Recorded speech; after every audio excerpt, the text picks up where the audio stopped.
Welcome to our channel. Today we how to update Microsoft project schedules and project for the web, beginner guide step by step clearly. To update Microsoft project schedules and project for the web, first, open your web browser. Navigate to the Microsoft project for the web service. Log in with your Microsoft account credentials. Once logged in, you will see your existing projects. Select the project you wish to update by clicking on it. Once the project loads, locate the grid view. In the grid view, you will see a list of tasks associated with your project.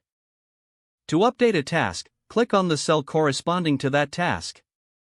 You can change the task name, duration, start date, and end date directly in the cell. For more detailed updates, click on the task to open the Task Details pane. In the Task Details pane, you can also assign resources to the task. To adjust task dependencies, click on the Predecessors section. Here, you can add or modify any dependencies as needed. Once all necessary updates are made, make sure to save your changes. Click the Close button to exit the Task Details pane. To view your project timeline, switch to the Timeline view at the top of the screen. Check the Gantt chart for a visual representation of your updates.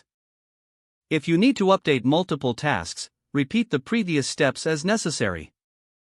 You can also use the board view to manage tasks visually by dragging and dropping tasks between columns. After completing all updates, review the overall project timeline for accuracy. If everything looks good, your schedule is now up to date. You can log out by clicking on your profile icon in the upper right corner. Your updates will be saved automatically, so there's no need for manual saving. If the page does not load, refresh the browser or try again in a private or incognito window.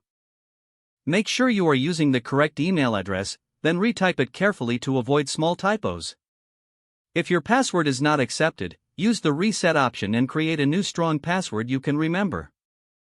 Check your spam folder for verification or security emails, then complete any requested confirmation steps. Enable two-factor authentication if available to improve account security and reduce unauthorized access risk. Don't forget to like this video and subscribe to our channel for more step-by-step tech guides.